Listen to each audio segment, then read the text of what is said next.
Lorsqu'on a une maîtrise, en fait, on peut avoir aussi différents parcours professionnels. Il y a l'infirmière conseillère clinique qu'on appelle.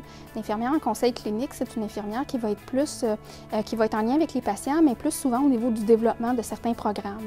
Par exemple, en maladie chronique ou en suivi de patients particuliers, dans les hôpitaux, vont se spécialiser, vont devenir des conseillères, en fait, pour l'ensemble des infirmières qui vont travailler dans ce domaine-là.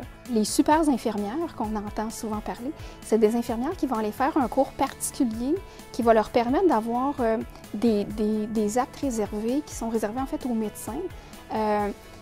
Ça va leur permettre de faire certains actes, de prescrire certains médicaments qui sont plus que ce qu'on aurait si on est une infirmière bachelière ou même une infirmière conseillère cadre. Ces super infirmières-là, en fait, vont être beaucoup utilisées dans les milieux soit d'urgence, soit des milieux de santé communautaire pour justement avoir leur clientèle de patients et les suivre et pouvoir faire un peu plus que ce que ferait une infirmière clinicienne, prescrire des médicaments, faire certains actes et suivre les patients.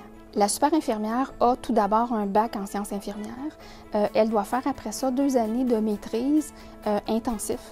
C'est pas des maîtrises à temps partiel, c'est des maîtrises, c'est très intensif et c'est en collaboration avec la faculté de médecine. C'est des études qui sont faites un peu avec les résidences médicales. C'est pas un demi-médecin, c'est vraiment une infirmière avec son rôle infirmier qui a des actes réservés particuliers, qui a des responsabilités différentes, qui est connexe à celle du médecin, en fait. L'infirmière pivot, c'est une infirmière, en fait, qui va s'occuper de clientèle très spécifique. L'infirmière pivot, elle va s'occuper du patient à la maison, à l'intérieur du système hospitalier lorsqu'il y a des hospitalisations, va organiser son transfert dans des établissements de rétablissement particulier, de convalescence, de résidence, peu importe, s'il y a besoin, va l'accompagner après ça avec les ressources du CLSC, là, au retour à la maison.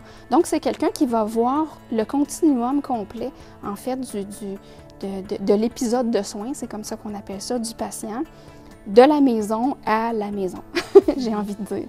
Alors, c'est une option possible lorsqu'on fait une maîtrise. On peut faire évidemment un mémoire de maîtrise, donc une recherche qui est très exhaustive, mais on peut aussi, au 2e cycle, avoir un diplôme de maîtrise en faisant un stage. Et ça, c'est intéressant pour plusieurs infirmières d'avoir cette option-là, parce qu'il y a plusieurs infirmières qui sont déjà dans les milieux et qui se disent comment j'amènerais une nouvelle intervention, comment je pourrais développer un projet.